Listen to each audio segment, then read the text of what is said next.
Hello and welcome to Money for Economics, episode 5. In this episode, we'll talk about demilitarization.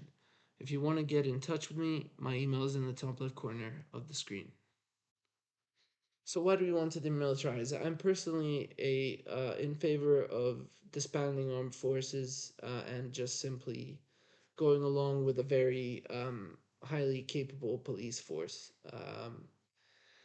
So the main reason for that is that there's sort of this in society and culture, there's this clash between social peace and militarism, and removing militarism is going to have positive effects uh, to keeping peace in society. We'll have less people who are sort of aggressive or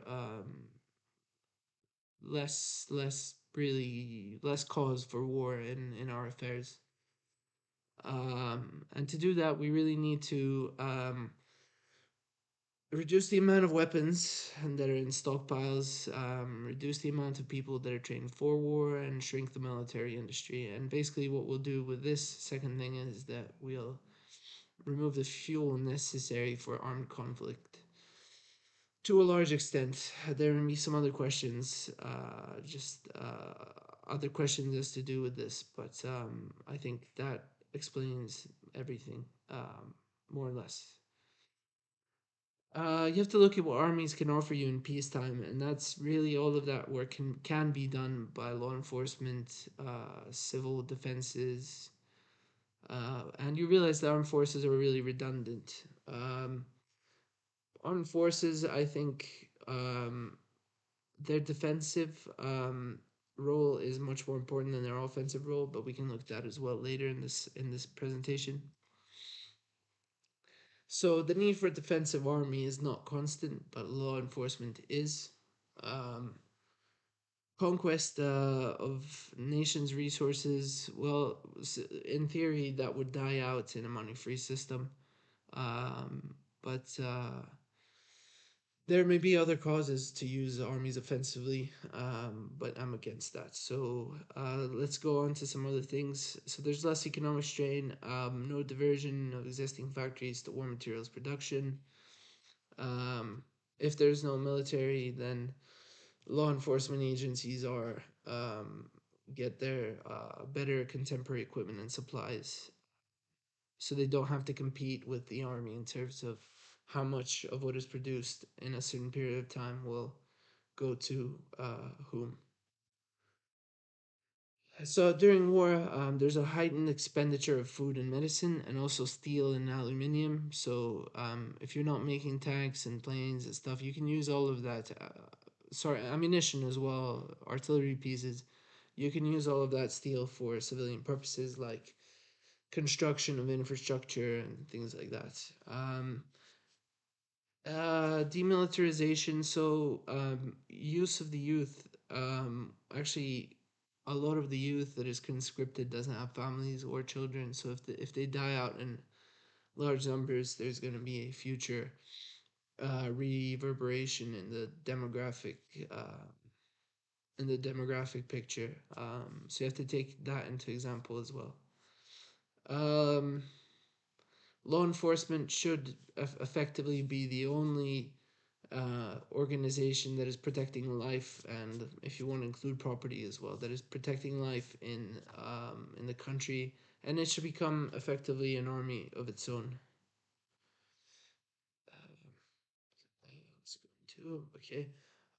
When is defensive war necessary? So when the invader has declared intent to harm civilians and large numbers or commit major war crimes like genocide, then there may be cause to defend the people.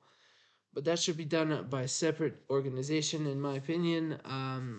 The old law enforcement shouldn't really try to resist the invader, because in international law,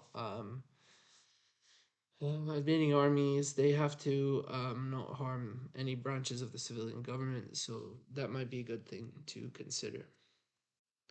Steps to full demilitarization. I won't read all of them. I just want to say that from what I said in the earlier slide, all military equipment that is not in use or is not actually projected to be used should be melted down, recycled, um, unless it's very complicated to recycle some parts of that. If it's hard to recycle, then it can remain or be sold. Some police schools, it would be a good thing if they had the ability to retain some of this military equipment for training purposes. But other than that, if there's no use in museums or as used for movie props, war schools, then all of it should be recycled or be sold.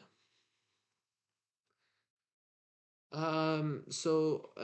still need to look at some more things after demilitarization. So, airspace policing can be devolved to other countries, but it's probably better that that each country does that for themselves. So you will need jets, fighter jets, to do that, but you don't need a lot of them. Maybe you need only a few in a defined area per defined area. There still be Coast Guard work. Intelligence organizations should serve the purposes of police work and advising the head of state, not to be in, not to be an organization that is independent of all the other parts of the police and the government and stuff like that, but to specifically serve police work and to advise the head of state on current events. So Praetorian Guard formations, do we still need them after demilitarization? They can remain, and they should do tasks that are outside the scope of tasks of law enforcement. So if the tasks are defined to be really complicated, require special equipment and special training, then some that can be taken on from law enforcement. But I think a good thing to do is to actually not take away tasks from the police and to break it down into other organizations, but to simply provide assistance for these formations to provide assistance. So they don't have to be massive, they don't have to be standing armies in themselves, and they definitely shouldn't become a class of commissars, but rather just to handle specific sort of complicated tasks as well. Manpower. Let's look at the comments. Manpower from disbanded armed forces to be redistributed to other sectors of government. Um, the police and army of its own. I'll do a separate episode on that. And also in the disarmed or just police episode, I'll talk about why I think that the police needs to be heavily disarmed, mostly disarmed.